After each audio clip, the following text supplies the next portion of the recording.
Dad, the roads are closing any minute now. I'm telling you, the snowstorm is getting worse. Tessa cried into her phone, raising her voice to be heard over the howling wind outside. She stood on the wooden porch of a decrepit roadside rest stop, shivering as snow whipped around her. The late afternoon sky had turned a murky gray, threatening to bury the countryside under a thick, icy blanket. Her father's voice crackled on the line. "I know, sweetheart, but we need you back at the ranch ASAP. Mr. Lawrence's representative is supposed to visit tomorrow about that land sale, and I can't handle the negotiations alone. We can't let them think we're going bankrupt." Before we continue with today's story, if you're enjoying what you've heard so far, please hit that subscribe button. Every new subscriber helps me keep sharing these inspiring tales that touch your day. Thank you for your support. Tessa clutched her coat tighter, heart pounding at the mention of the possible sale. For generations, the Whitman family had owned Maplewood Ranch, acres of fertile farmland, and the beloved orchard that Tessa's grandfather had planted decades ago.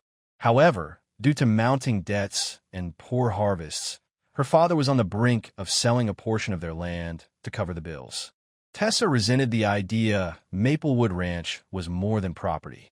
It was her childhood home, bound up with years of memories.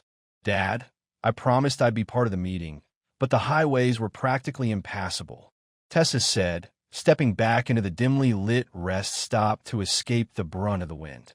"The nearest motel is full, and if the road shuts down, I'll be stuck here for who knows how long." A gust of static hissed through her phone.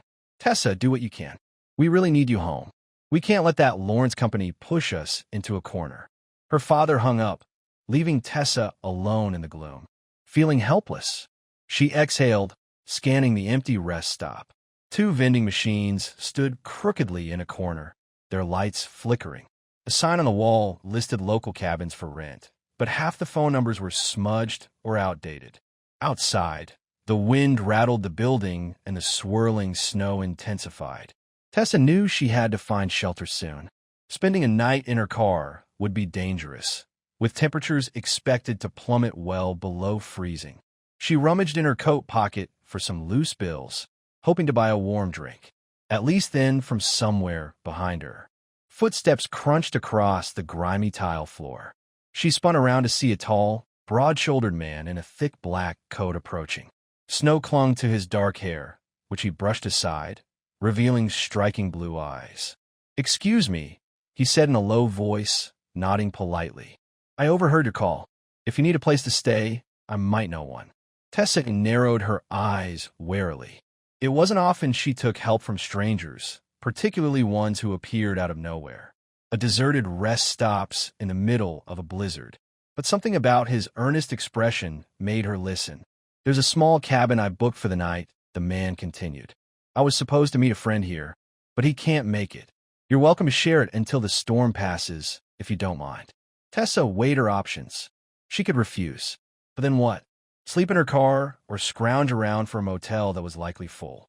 The idea of a warm cabin, even if it meant trusting a stranger, was tempting. "How do I know I can trust you?" she asked bluntly, eyeing him up and down. He offered a faint smile.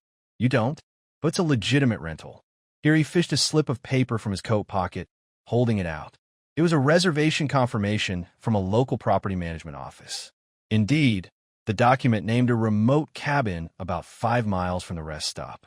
Tessa stared at it, then at him. The road leading to that cabin might be passable if they left now. The authorities were about to close the main highway, so driving further home was impossible. She exhaled, deciding to gamble on his sincerity. "All right," she said quietly, "but let's lay some ground rules. Separate rooms, if possible, and no funny business." He nodded, extending his hand. "Deal. I'm Jackson, by the way." "Jackson? Carter?" "Tessa Whitman," she said, shaking his hand. His palm was cold from the winter air, yet his grip felt reassuring. "All right, let's head out before the roads get any worse." The world outside had turned white. Tessa and Jackson trudged to his server, snow crunching beneath their boots. The wind buffeted them so fiercely that Tessa nearly lost her footing. Once inside, Tessa buckled up, noticing how the vehicle's interior was meticulously clean. There was an air of quiet affluence about Jackson, though he wore no flashy signs of wealth. He started the engine heater blasting and pulled onto the desolate highway. Flurries battered the windshield. The visibility drops with each passing mile. Tessa's heart pounded every time the tires skidded on a patch of ice. "Are you sure you can handle this?" she asked, gripping the armrest. "I've driven in bad storms before," Jackson replied, knuckles tied around the steering wheel. "We'll be okay if we go slow." Tense silence reigned as they navigated half-plowed roads. The headlights reveal only a swirling sea of white. At one point, Tessa caught herself peeking at Jackson's profile. Sharp jaw, serious gaze, brow furrowed in concentration. She tried to quell her curiosity. Who was this man traveling alone through farmland in a blizzard? 40 minutes later, they reached a narrow lane branching off from the main road. The SUV groaned as it climbed a small hill, tires spinning in the fresh snow. Finally, through a stand of tall pines, the warm glow of lights appeared. A rustic cabin, single-story smoke curling from a stone chimney. Relief surged through Tessa at the sight of the sanctuary. Jackson parked near the front steps, which were already buried in drifts. The cabin looked cozy and unassuming, with a wraparound porch and shuttered windows.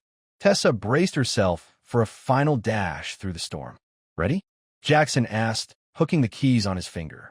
Tessa nodded, lips set. "Let's do it." They raced through the gale, snow stinging their faces, and reached the porch with numb fingers. Jackson fumbled briefly with the lock, then shoved the door open. A burst of heat enveloped them as they stumbled inside. Tessa gasped with relief. The cabin's interior was surprisingly welcoming.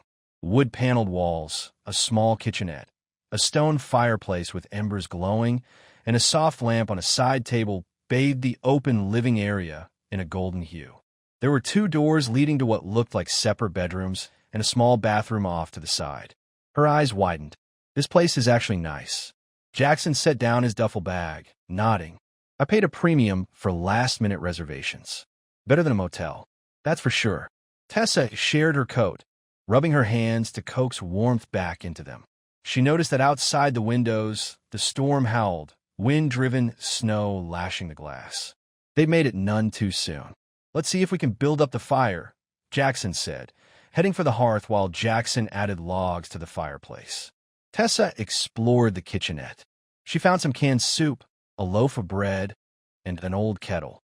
Clearly, the cabin was stocked for basic needs. Her stomach rumbled. She hadn't eaten properly all day. "We can make soup," she offered. "Anything else we can whip up quickly?" Jackson glanced over from the fireplace. "That'd be perfect. I can help." They worked side by side. Tessa, heating water for instant soup. Jackson toasted bread near the fire's edge.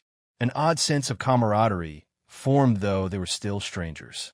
Tessa caught Jackson, giving her polite, thoughtful looks. She wondered if he was as curious about her as she was about him. "So, Tessa," he said softly, stirring the soup, "I heard a bit of your call with your dad.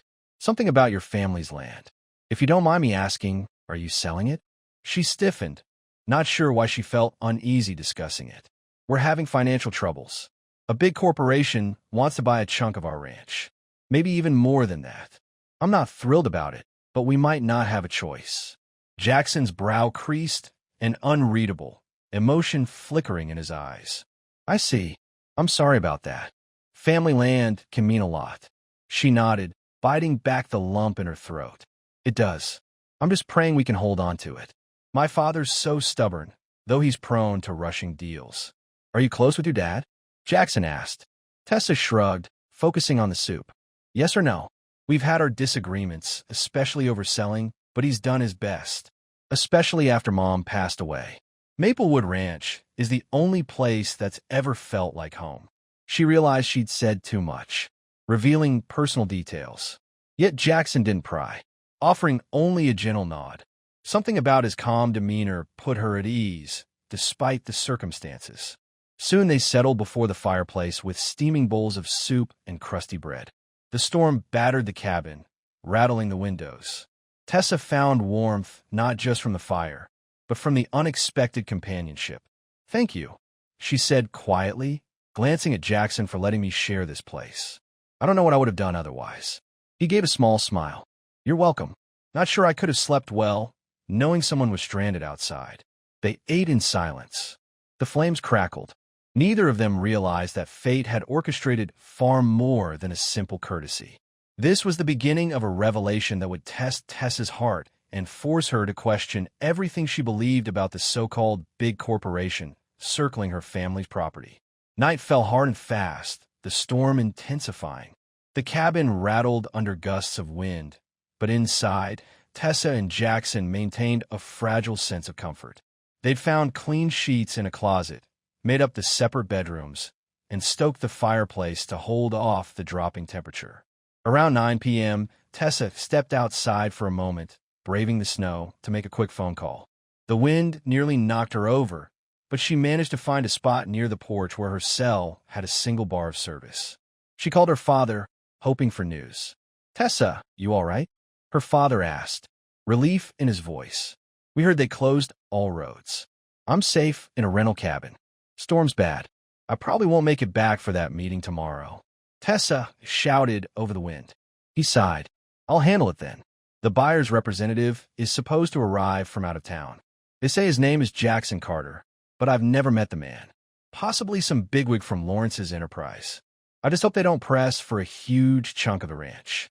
Tessa's breath caught Jackson. "Carter," she repeated, feeling her heart jolt. "Yes, that's what the email said. I'm not sure. They're hush-hush about it. But you stay safe, dear. We'll talk later." He hung up, leaving Tessa standing in the swirling snow, phone clutched tight. Her mind reeled. Could it be the same Jackson Carter who's in the cabin with me? That seemed too big a coincidence. Then again, how many Jackson Carters were out there shaken? Tessa fought her way back indoors. There Jackson was, adding another log to the fire. He glanced up, concerned, knitting his brows. Is everything okay? She couldn't mask her suspicion. "My father said a man named Jackson Carter is coming tomorrow to discuss buying our land for you." Him? He froze, tension rippling across his jaw for a moment. He didn't answer. The silence was as stark as the snow outside. "Yes, I work with the Lawrence Group. The plan was for me to meet your father tomorrow." Disbelief flared in Tessa's eyes. "You're the one trying to purchase part of Maplewood Ranch." Jackson hesitated. "Look, I didn't realize you were a Wickman. Your father mentioned Tessa once in an email, but I never connected the dots. It's complicated." Anger boiled in Tessa's chest. She felt betrayed. Here she was, sitting by the fire, sharing soup, confiding in a man who was poised to take away her family's legacy. "Why didn't you tell me sooner?" He sat down at the fireplace, poker stepping toward her. "We met by chance, and I only figured it out just now, too. I recognize your last name from the contract details, but with the storm, I wanted to focus on making sure you were safe, not picking a fight." Tessa's cheeks burned. She recalled how gracious he'd been. But how could she trust any of it now? Could all his kindness be an act, a way to manipulate me? "Stay away from me," she snapped, retreating a step. "I don't need your pity." His gaze clouded with hurt, but he didn't lash out. "Tessa, believe me, I'm not trying to trick you. I genuinely had no idea. Lawrence has me traveling all over to broker deals. I rarely know personal details about the landowners until I arrive." She folded her arms, blinking back furious tears. "Well, you're not getting Maplewood without a fight. My dad might be desperate, but I'll do everything in my power to stop you. Stop the Lawrence Group from gobbling up my heritage." The wind outside howled as if echoing her anger. Jackson stood silently, shamed, flickering across his features. Then he inhaled slowly. "I'm not the enemy, but you have every right to be upset without another word." Tessa spun and headed to the bedroom. She slammed the door hard, hammering. She locked it, sliding down against it and burying her face in her hands. Betrayal, confusion, and a strange pang of regret churned in her gut. Hours earlier, she'd found him kind, even comforting. Now he's the billionaire rep. We dreaded the hours crawled by. Tessa lay on the small bed, staring at the cabin's wooden ceiling, listening to the storm's relentless assault. Sleep wouldn't come. Her mind replayed every conversation with Jackson, every gentle gesture. Could he truly be a ruthless dealmaker? Or was there more to him in the main room? Jackson tried to sleep on the couch, tossing restlessly. The storm battered the windows, reminding him of the predicament he had come to Maplewood to finalize an offer, a deal that might save Tessa's father financially, but cost Tessa the orchard she cherished. Guilt gnawed at him. He thought of Tessa's fierce passion when she spoke of her home. She wasn't just some random landowner. She had a soul-deep bond with her ranch, her orchard. Lawrence had never cared about personal attachments. They only saw profit margins. Jackson had accepted that logic for years, traveling the country to secure farmland. But something about Tessa's heartbreak made him question everything. Finally, near dawn, the fire burned low and a restless hush filled the cabin. Outside, the storm showed no signs of letting up. Neither occupant found peace that night. Both wondered how they would endure this forced proximity until the weather cleared at sunrise. If one could call the dull gray light a sunrise, Tessa emerged from the bedroom's circles under her eyes. Face set in grim determination, Jackson had managed to brew coffee in the tiny kitchen. He offered her a mug, but she shook her head without meeting his gaze. "I'll find a way out," she muttered, grabbing her phone to check for signals. Nothing. The landline in the cabin was also dead, presumably knocked out by the storm. Jackson sighed, sipping his coffee. The plows won't reach here for at least another day, maybe more if the forecast holes are stuck. Tessa glared out the window at the swirling snow. Her breath fogged the glass. "Stuck with a man who wants to buy my orchard." Around mid-morning, Tessa rummaged through the cabin's cupboards, looking for something to distract her from the tension. She found old board games, a battered radio, and some non-perishable food items. Meanwhile, Jackson tried not to crowd her, giving her space. Eventually, hunger forced Tessa to swallow her pride. "We should make breakfast," she said tersely, rummaging for eggs and bread in the mini-fridge. Jackson nodded quietly, setting a skillet on the stove. "I can cook if you want." She shook her head. "I'll do it." I needed to keep my hands busy while she prepared scrambled eggs. Jackson quietly set the table. The silence between them was thick, broken only by the sputter of butter in the pan. Finally, Tessa served 2 plates, and they sat across from each other, a swirl of conflicting feelings in the air. "Look," Jackson began, clearing his throat. "I know you hate me right now, but this storm is forcing us to be here together. Can we at least try to be civil?" Tessa poked at her eggs. Part of her wanted to lash out, but deep down, she recognized that raging all day wouldn't help. "Fine, but let's keep talk of the ranch to a minimum." He nodded. Agreed. They ate in relative peace. Tessa discovered that Jackson had a subtle sense of humor when she mentioned her mother's old recipe for jam. He recounted a comedic tale of his attempt to convey fruit in an upscale condo, resulting in a sugary explosion. She tried not to laugh, but couldn't help the small smile creeping across her face. After breakfast, they found themselves drawn to the fireplace again. The cabin's living area glowed softly, the storm beyond the windows a white wall. Jackson pulled out a deck of cards. "I found these feel like a game." She eyed him warily, but then shrugged. "Sure, why not? Can't exactly do anything else." They played a few hands of gin rummy, the competition slowly easing the tension. Tessa discovered she liked the way Jackson frowned at his cards. Biting his lip in concentration, she tried to ignore that flicker of attraction. He is still a threat to Maplewood, she reminded herself. Yet a thought niggled at the back of her mind. Is he truly the enemy, or is he just doing his job? By the second day of being snowbound, Tessa and Jackson found a tenuous truce. The cabin felt like a private world adrift in a whiteout, with no updates from the outside world. They were forced to share resources, cook together, and find ways to pass the long hours. Night came swiftly again, the wind howling like a distant wail. Tessa sat near the fireplace, draped in a thick blanket, staring at the flickering flames. Jackson approached, carrying 2 cups of tea. "Peace offering," he murmured, setting one at her side. She accepted it silently, inhaling the steam. After a moment, she cast him a sidelong glance. "I can't believe how quickly the orchard might slip away. We struggled after Mom died. Crops failed, and my dad never quite recovered from the loss. Jackson settled on the rug across from her, the fire illuminating his thoughtful expression. I'm sorry for your loss and for the pressure you're under. I don't want to trivialize your situation. Tessa let out a shaky breath. Something about the quiet hush of the storm-lashed cabin pulled truths from her. I just want Maplewood to remain ours. My grandpa started the orchard from scratch, you know. He taught me how to pick apples and how to care for the trees. It's not just business. It's family history. Jackson gazed at her empathy, softening his features. I understand you're not the first landowner I've met who has an emotional bond to their property. Usually, I try to negotiate fair terms so they don't feel robbed. Her lips tightened. Lauren's group is known for pushing small farms out. Are you any different? He sighed, running a hand through his hair. The deals I oversee can be beneficial if done right.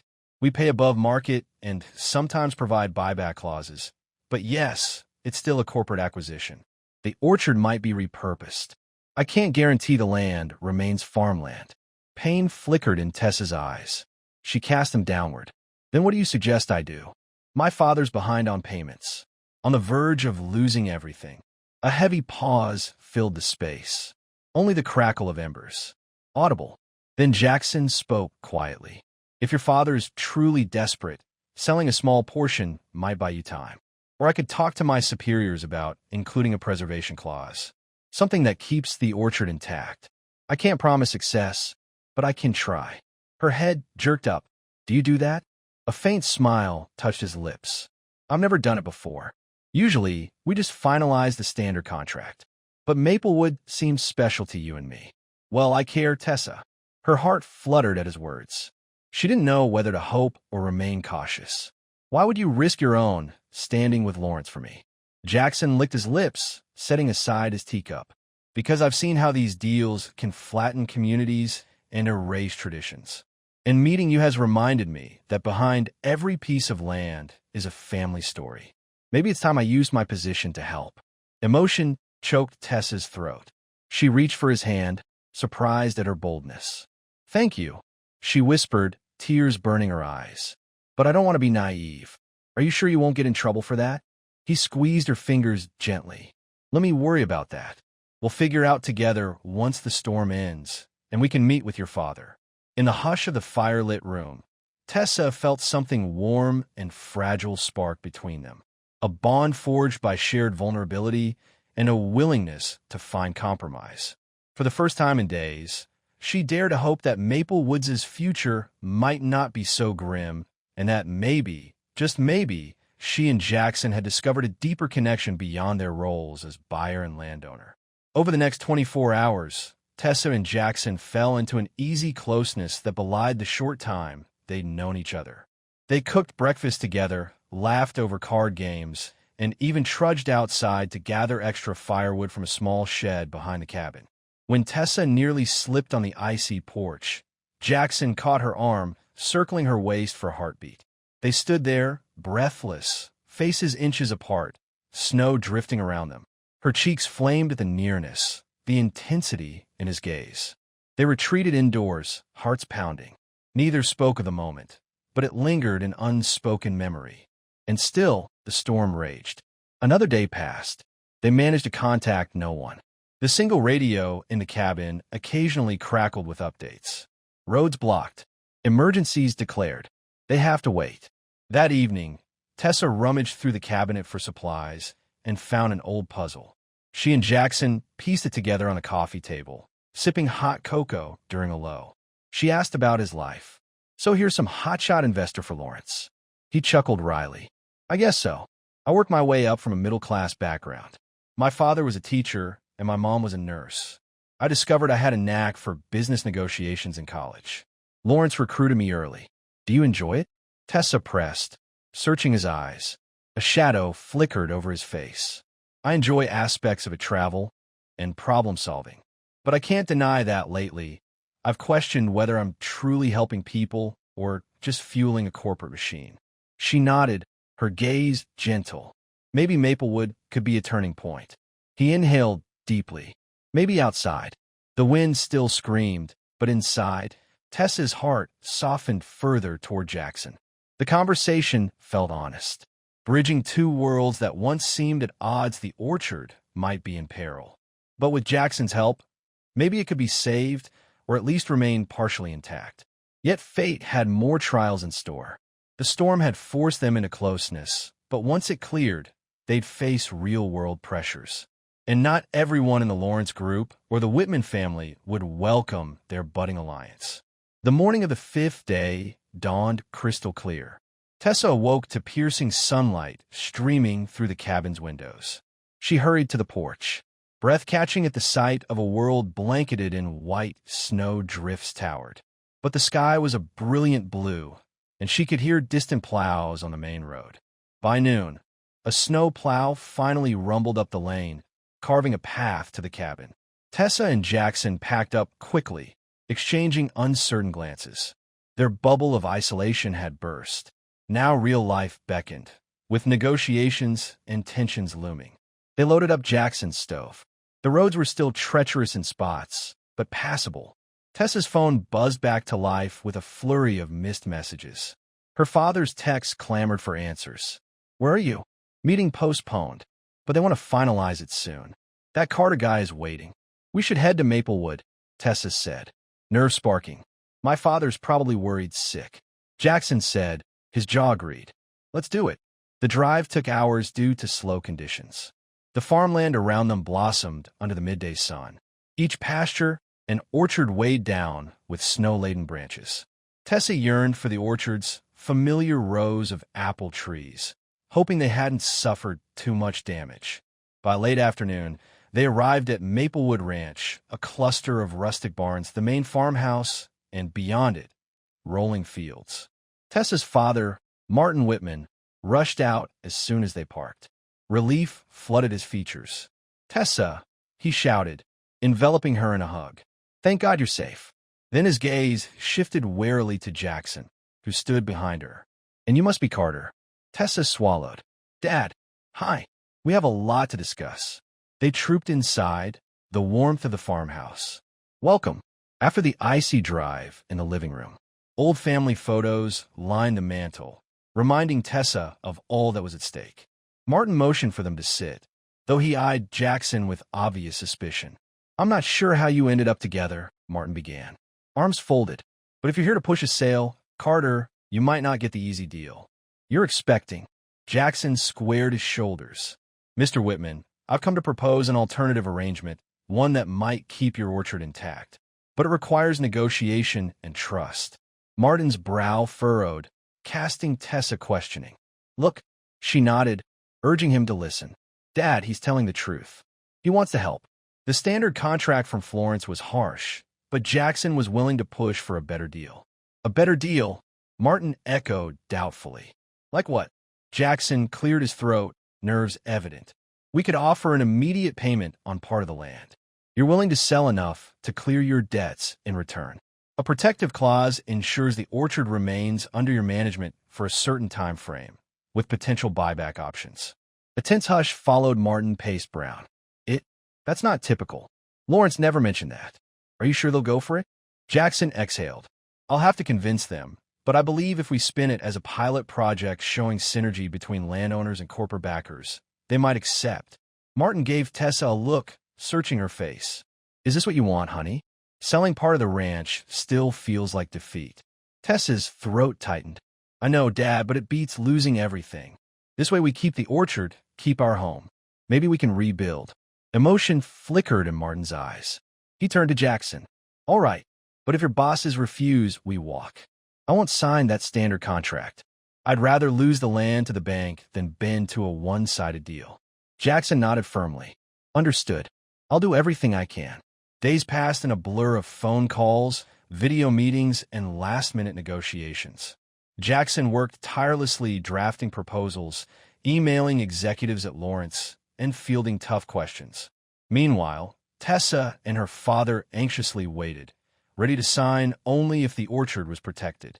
During that time, Tessa noticed how Jackson seemed torn between loyalty to his corporate role and his growing empathy for Maplewood. Late one evening, she found him in the barn, pacing, phone pressed to his ear. "Yes, sir," he was saying, "I understand your concerns, but we can't bulldoze family heritage. Give me a chance to finalize the terms. She heard the muffled sound of an angry voice on the other end. Jackson sighed, ending the call. Turning, he spotted Tessa in the doorway. They're threatening to replace me on this project if I keep pushing the orchard preservation, he admitted quietly. But I won't back down. Tessa's heart tightened. She approached, placing a hand on his shoulder. Thank you. I'm sorry it's so complicated. He covered her hand with his. You're worth it. Their eyes locked, and Tessa's breath caught at the raw emotion in his gaze. Slowly, he leaned in, pressing his lips to hers in a gentle, lingering kiss that spoke of hope and longing. She melted against him, the sweet warmth dissolving days of stress and fear. At that moment, she realized how deeply she'd come to care for him. On the 7th day after the storm, a final digital meeting took place. Lawrence Group's senior officers joined Jackson and Tessa's father via video call. Tessa hovered at Martin's side, heart pounding. Jackson calmly presented the new terms: partial sale with immediate funds, orchard preservation for 5 years, and a buyback clause. The executives grilled him, sometimes scowling at the perceived leniency. But Jackson held firm, citing public relations benefits and potential goodwill in the community. He even invoked Tessa's orchard as a marketing highlight, sustainability and local partnerships as buzzwords. After what felt like an eternity, the lead executive sighed. Fine, we'll accept on the condition that the orchard shows profitability within 3 years. If it fails, the orchard reverts to full corporate ownership. Agreed. Martin, cast. Tessa, look. She nodded slowly. They had 3 years to turn the orchard's fortunes around. It was better than losing it outright. Agreed. Martin said, his voice trembling with relief. Jackson's shoulders sagged, a small smile lighting his face. The call ended. Tessa exhaled shakily. Tears flooded her eyes as she hugged her father. They'd done it. They hadn't saved every acre, but the orchard and the heart of Maplewood were safe for now. That evening, after the digital documents were signed, the tension in the farmhouse lifted. Tessa and Jackson stepped outside into the crisp winter air. The setting sun bathed the fields in golden light reflected off the snow-covered orchard trees. Thank you, Tessa whispered, turning to face Jackson. I never expected a corporate buyer to be so compassionate. He chuckled softly. I never expected to fall in love with a landowner who hated me at first sight. He rushed to Tessa's cheeks. I love. He stepped closer, gently tucking a loose strand of her hair behind her ear. Yes, love. Maybe it's soon. But I know what my heart feels when I'm with you. The orchard, the storm, everything we've shared. It changed me. Tessa's eyes sparkled with unsaid tears. You changed me too. I guess a snowstorm can lead to unexpected miracles. They leaned in, sharing a tender kiss under the last rays of the winter sun. Soon Jackson would have to return to the city, finalize paperwork with Lawrence, and forge a path forward. Tessa would remain at Maplewood, revitalizing the orchard to prove its profitability. But they promised to stay in each other's lives no matter the distance. I'll be back soon, Jackson whispered, pressing his forehead against hers. And when I do, maybe we can plant new trees together. Watch them grow. She nodded. Tears slid down her cheeks, a laugh catching in her throat. I'd like that. From sharing a cabin and a blizzard to forging an unlikely alliance. Tessa and Jackson had discovered that sometimes the greatest challenges reveal the purest connections. And as the orchard storm and trees awaited spring, so too did their love promise new growth rooted in trust, compromise, and the gentle thaw of 2 guarded hearts. Thank you for reading. Stranded in a Snowstorm. She shares a cabin with a stranger, only to learn he's the billionaire trying to buy her family's land. We hope this story kept you warm with hope and reminded you that love and understanding can blossom in the most unexpected circumstances. If you enjoyed this tale, we invite you to subscribe to Soul-Stirring Stories.